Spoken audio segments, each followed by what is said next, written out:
This is Metropole Television. You're watching Business AM. Welcome back to yet another business day here. We're joined by Reginald Kadzutu as we talk about the biggest economic headlines that you're waking up to this morning. All right, let's therefore get into it. And we're going to jump straight away and talk about what KEPSA now says is Kenya recording massive export losses due to the COVID-19. Now, a survey conducted by the Kenya Private Sector Alliance has revealed that Kenya is likely to experience a massive loss of its export markets in East Asia, Middle and Europe. Among the exports likely to be the most affected include horticultural produce, tea, coffee, mineral oils, and fruits, among other products. KEPSA further says that the tourism and hospitality sector may see a decline of up to 40%, according to a report by McKinsey. Now, 53% of the businesses that KEPSA surveyed were large companies with more than 100 employees. Now, according to the survey, 61% of the businesses reported negative business effects from the COVID-19 outbreak, with financial losses incurred so far averaging below 1 million shillings. Now, to compound this issue further, data indicates that exports from Kenya fell by 2.8% year-on-year to 43 billion in December 2019, dragged down by the lower shipments of coffee that were recorded at negative 27% and tea at negative 3% amid persistent and favorable weather conditions. In contrast, external sales rose for horticulture products, that's at 3.2% among major export partners. Sales shrunk to Pakistan at negative 4.1%, while they rose to Uganda at 1.5% and the US at 11.5%. Now, imports to Kenya surged 23% year-on-year to 155.31 billion in December 2019, boosted by purchase of machinery and transport equipment at 41%, manufactured goods and 10%, chemicals and 15%, food and live animals at 29%. Now, animals, vegetables and oils and fats were at 41%. Now, the question therefore this morning that we're actually asking is therefore, how do we therefore align ourselves out of the COVID-19 virus if we don't get a reprieve soon, and how is Kenya going to react now amid this threat? And I'm talking about how Kenya is going to react in relation to the March 23rd sitting of the MPC. Good. Let's begin from there. You saw what the US did in getting ready and in trying to caution the economy from the effects of the COVID-19. You've seen exactly how world stocks are trading. What they did, they cut down their interest rates way lower than even the 2008 financial crisis. Do we expect to see the same thing when the MPC now get to sit on 23rd and they will say, wow, it is a big impact. We're seeing the way businesses are complaining, and we do expect that this goes on. We're seeing exactly what is happening outside in China, in the US, in Italy, where we also get a lot of tourists from. We are cutting it down just to caution members of the public from these effects of the COVID-19. Even if they do cut, I think I've earlier mentioned that the monetary policy tools that we have in this country actually don't have an impact on the local economy as to speak. Yes. They do not have a transmission mechanism to where it's actually supposed to transmit. So if the Federal Reserve cuts their rate, they are literally trying to boost domestic consumption. Because there is a domestic market. Kenya has been growing, but not growing from a domestic market perspective. We've been growing from foreign funding, yes. and trying to get some exports out, diaspora remittances, yes. tourism. Yes. So when you build an economy using those means, you become vulnerable to now what is happening globally, because you don't have your own domestic market to run back to. So you notice every economy that grows globally, whether they even grow by exports, by manufacturing and whatever, yes. they still grow their local domestic economy. Because the local domestic economy is what comes to help you, especially when things globally are not going well. Yes. So the Fed cuts down the rate, it becomes cheaper to borrow. Mm-hmm. For those who are already on floating rate loans, their loans become cheaper. That means they have extra money on their accounts to go and consume. Yes. So that consumption now keeps local businesses running because there's demand for products. So factories continue manufacturing because whatever they've lost globally, they have gotten locally. Yes. Whatever they were paying in interest payments as a business, it has also been reduced. Yes. So if monetary policy meets and cuts their rate from 8.5 to 6%, what do we expect to happen? Apart from government borrowing cheaper, I don't think there will be any transmission mechanism to actually Just down to the businesses themselves Yes. and to the individual consumers. Yes. So our monetary policy committee is pretty much just trying to stabilize government borrowing and lending rates, Yes. which sometimes is also a bit of disconnect because they will lower the rate, but if you notice the next paper they issue doesn't reflect that lowered rate. Yes. So again, there's a disconnect between what they're saying in terms of policy and what they're actually practicing in terms when they come to actually borrow from the market. Yes. If you look at the banking sector, their balance sheet, most of it is heavily skewed towards the government. So I think most banks don't even have a local economy risk, they have more of a sovereign risk. Yes. How does the government manage its finances? Yes, I want to talk to exactly what we've seen also the Central Bank of Kenya telling us. If we go back to 2019, our imports stood at 155 billion shillings. And they will say that our major destinations in terms of exports, like the Pakistan market that's very good for tea, did experience a negative 4.2 decline, and also other markets as well. So in light of this COVID-19 threat, from what you said in this morning, Reginald, is there a way, therefore, if the other economies are pretty much inclining themselves to fighting it? We're seeing exactly what the US is doing, China is doing, Italy is doing as well. We do expect other economies, which Kenya also heavily relies on, to follow suit as well. Is there a way we can realign ourselves so that now we don't have a high import reliance between this time and shift our economy to the point that there are areas in which we can sort of try to improve as we wait for the world economy to settle due to the COVID-19 threat? I think the problem that we have in Kenya is, yes, one, I don't think we actually have a solid plan, yes, of where we want the country to be or what we want to position the country to be. These macroeconomic imbalances that we see, especially the current account, yes, we normally wipe it or sweep it away under the carpet and say, oh no, our current account has reduced compared to a fictitious GDP yes, figure. But if you look at the gap between your import and export keeps on widening, and we import more than we export. yes, Because number one, also our exports are not diversified. Horticulture and agricultural products, completely full stop. yes, Which are markets which we cannot really say we will have a forever competitive advantage. Like now with the COVID that is going on. And if we get even a single reported case and a country like Pakistan or Europe say no flights from Kenya, you have completely killed the horticulture yes, business, yes, and unfortunately. Then if you come to our local manufacturing, the little that we have, most of our imports or our inputs to that manufacturing sector are all imported from outside. Right now we're having a shortage of, a looming shortage of medicine because some of the ingredients actually come from China. yes, And China factories are not yet back to full functioning. We have stopped flights from China. So the question is, where are we getting ingredients for the medicine?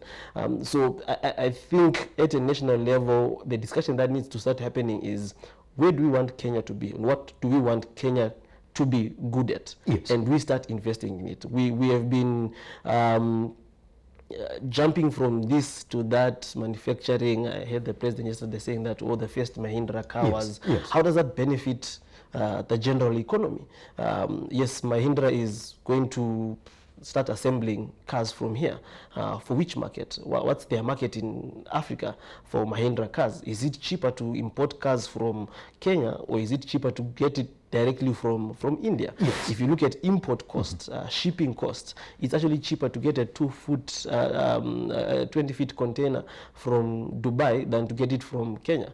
Because if you're going to move it by road, the amount of roadblocks, bribes, cost and everything, you'll find it's easier for a person in West Africa to actually get it directly from India than to get it from Kenya. Yes. So those are the things that we need to sit and look as in how are some of these decisions actually going to benefit the economy at large. Yes. If you look at the census scheme, if it's accurate, brilliant data that came.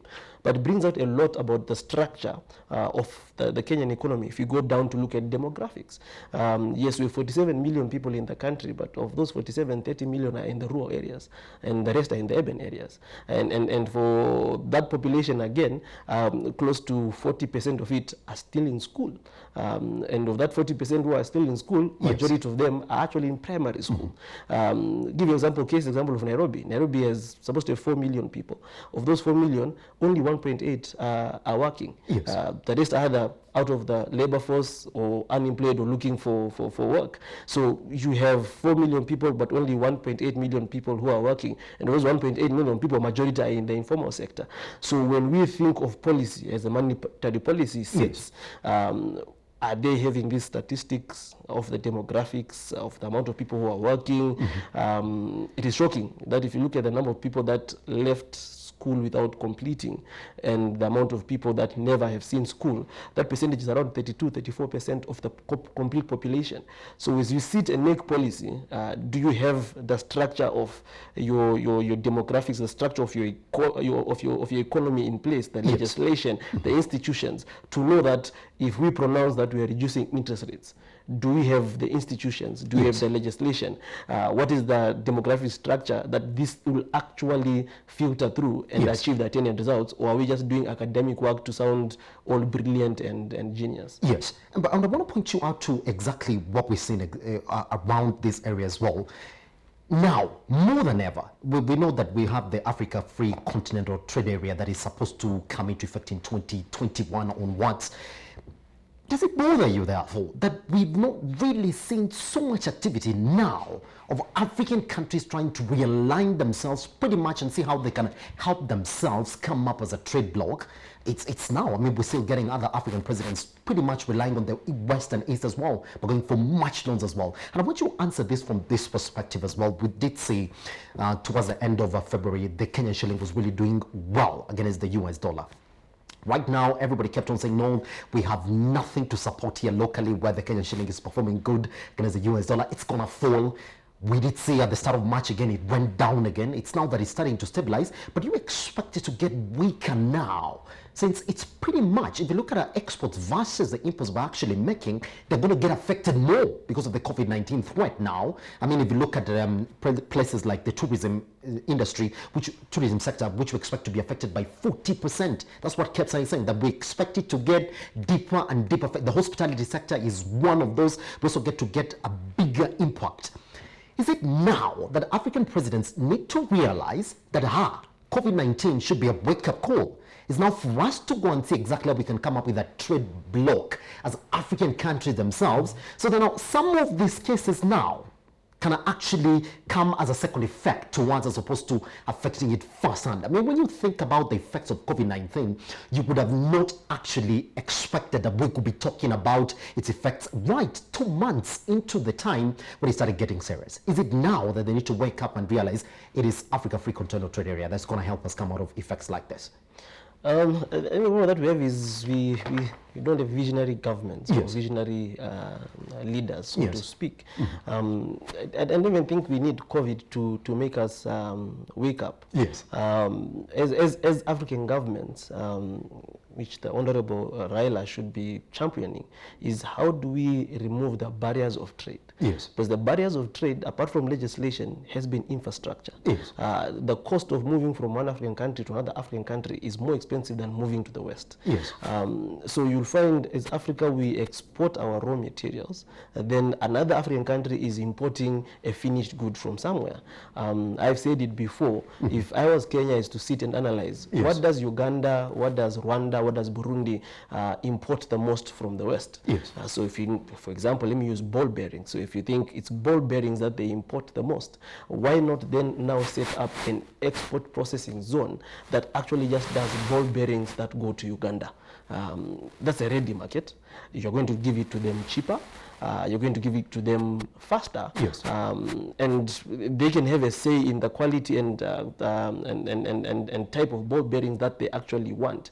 But you find we designate areas as special processing zones, thinking of, oh, can we send our material to the US, or can we send a pair of jeans to the, is a Kenyan pair of jeans going to compare with the quality of jeans in the US?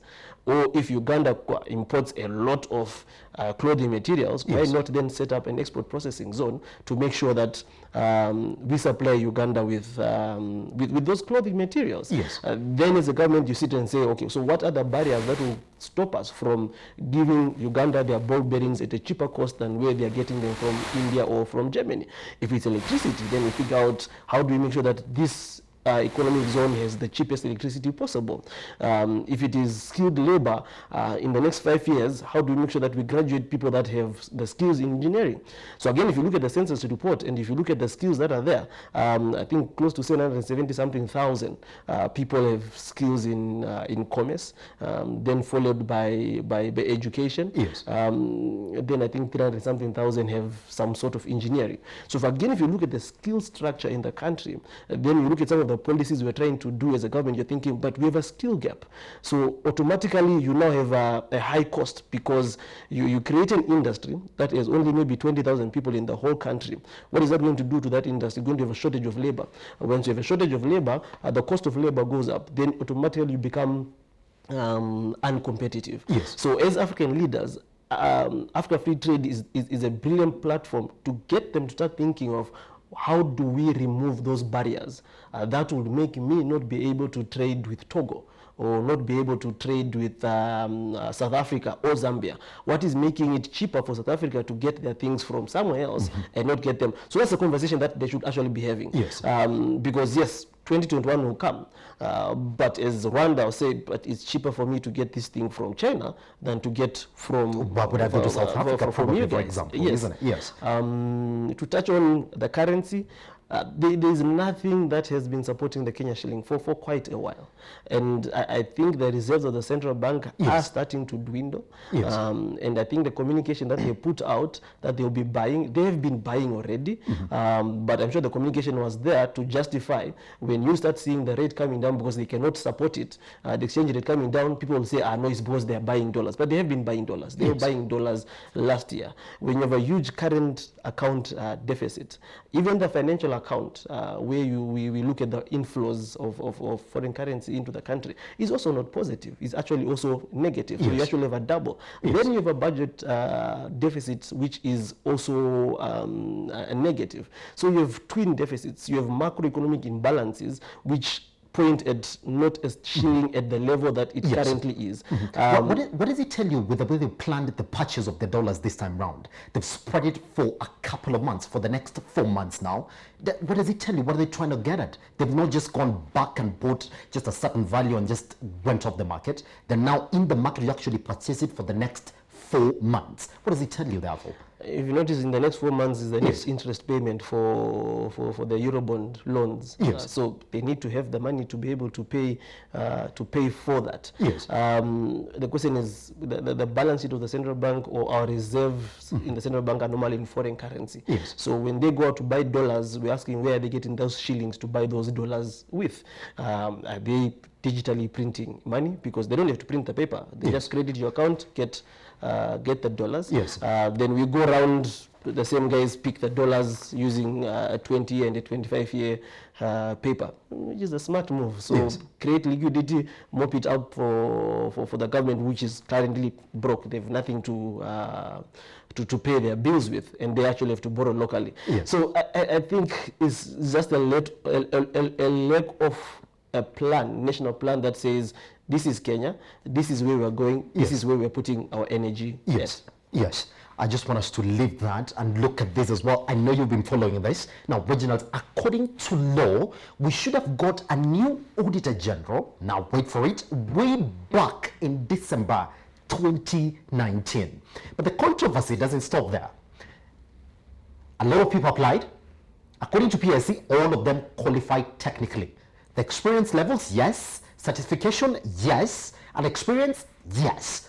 But then they introduced something called diplomacy tact and independence. Okiomtara is saying, well, there is nowhere in the Public Employment Act where you find that there is all that you're talking about this morning. It's now at this time, this year, and that office is still empty. Nobody is taken over Oko's desk. When you look at it yourself, I mean, the law is there. It's quite clear that by December 19th, we're supposed to get a new Auditor General, but we haven't. And the PSC is telling you, yes, the guys that we interviewed, they were all qualified, but when we looked at them from independence, tactfulness, and diplomacy, they all failed. Can you tell whether somebody is independent or has tact or has diplomacy just by you interviewing them on the first day at your workplace? I think, okay, for such an office, independence becomes very key. Yes. And maybe if you go back to the person's history, their connections, you might think there's an issue of, there might be an issue of independence. But whether someone is independent or not, that can only be literally just seen on the job. Yes. And in an office like that, in a pretty much totalitarian government like ours, I don't think there's any public officer who can truly claim that they're independent. A call from the president will change everything. That's the truth of the matter. I think delaying the filling of the position of Auditor General does not go well with actually the country. Because I'm wondering, how are people spending money? Yes. How are people accounting for that money? We've not had an Auditor General. How are we going to present the next budget? Who has audited the previous one? We have Kenya Power, Kengen, all announcing unaudited results. You know, they did delay them. And if you saw last year, we didn't get the results last year because they were saying we don't have an Auditor General. You did see even from the Central Bank of Kenya, we didn't really get the results because, yes, they didn't have an Auditor General to pretty much go through their books. But all of these agencies, they have given us their results this year, even without the Auditor General going through those books. Is that what we're pointing at and now saying that is unlawful in the first place? Yes, it's according to the Constitution and the law, it is actually unlawful. Yes. Unaudited accounts cannot be relied on for anything. Yes. Literally. We saw that they restated their accounts, like Kenya Power, for the last 2 years. Yes. We don't know why they restated, the reasons for the restating.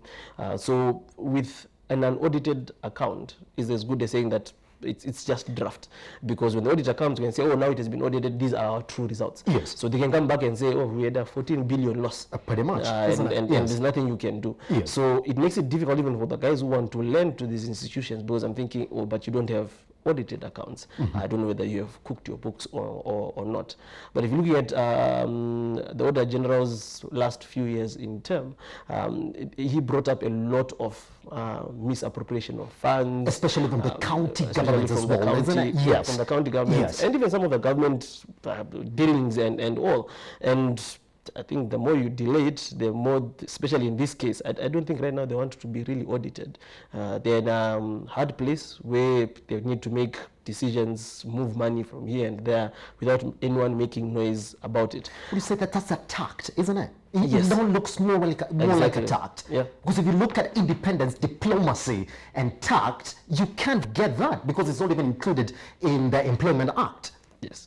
We're still waiting to see exactly how this goes. Now, what we do know now, Okiom Tata is actually blaming the Chief Justice, that is David Maraga, for actually interfering with the mentioning of his case. We're expecting it to be in court, but now we pretty much don't know exactly whether it's going to see the light of the day. Now, Kenya shilling falls as CBK begins buying dollars, and we mentioned this, and I really want us to hit the nail on the head this morning.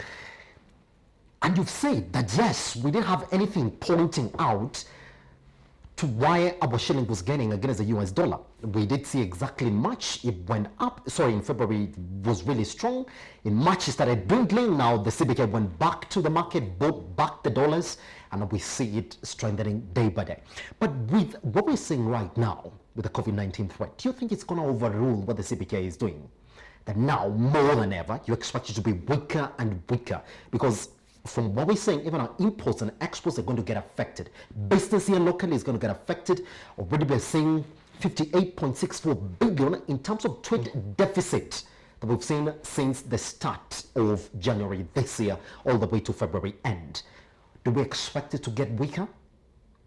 I believe so. Yes. The shilling is one small crisis away from imploding. Yes. We don't have enough reserves Yes. to continue supporting it. And that's why they're in the market to buy dollars, because they don't have reserves. Last year, the reserves were boosted by the borrowing on the euro bond market. So government borrows in euros, in euro dollars. The central bank gives them shillings. They get the dollars. Where the central bank gets the shillings from, it's another discussion altogether. So they have, that's what boosted their reserve last year. Without any foreign borrowing this year, and the way they have been manipulating the shilling, supporting it in the name of correcting irregularities or correcting speculative behavior in the market, you find if you look at month on month, the forex reserves have been dropping by huge margins. And in February, they had to pay the interest on one of the euro bonds. Yes. So definitely that depletes the central bank reserves. So now if your central bank reserves are not enough for you to sustain the campaign that you've been doing, because if you look at everything, just looking at import and exports, our outflows in terms of dollars is 3-4 times what we get from our exports. If you look at the purchasing power of the Kenya shilling has been deteriorating. It is deteriorated by close to, in the last 10 years, close to 70 to 80%. Yes. So you cannot have a currency that is losing purchasing power locally, but you're saying that it's gaining strength on the international foreign currency exchanges.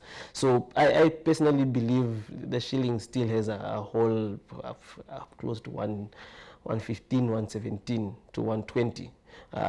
Should be the true market value of the shilling. Yes. Central bank will come and tell you, give you their formula, but as long as you have GDP as one of your denominators in a formula, especially in a country like Kenya, yes.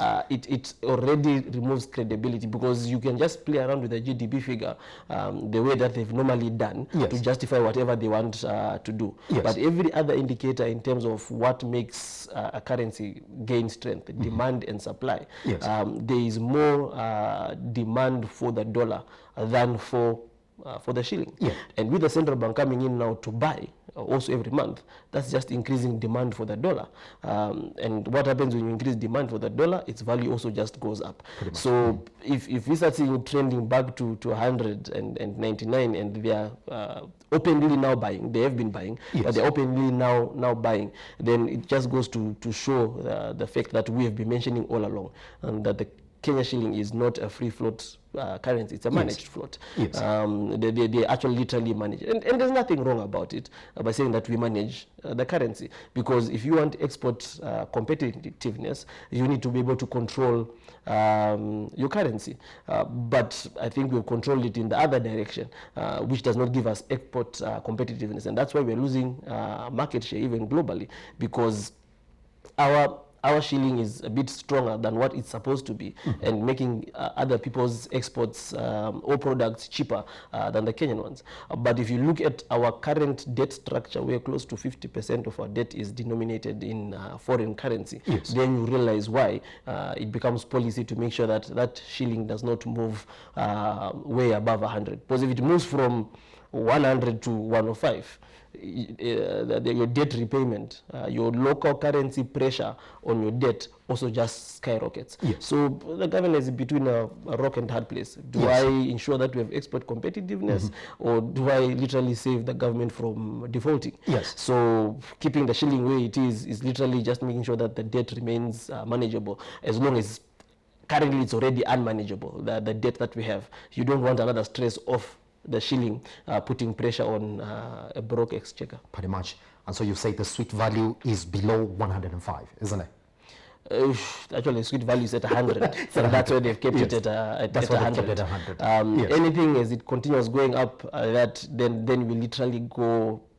We already what we call moderate debt distress. If you look at all parameters that are used, I think if the shilling continues losing value, we actually go into the countries that have a high risk of defaulting. Pretty much. Reginald, thank you very much for joining us this morning, and we call you back again as we see how Kenya is getting ready to fight the COVID-19 virus, because we know CAPSA has warned us that we do expect more effects as we do not go on, because WHO said we don't like the way in which your country, our country, Kenya, is getting ready for the COVID-19. Good morning. This is Business AM. You can actually take Reginald's back to when he started speaking this morning on YouTube.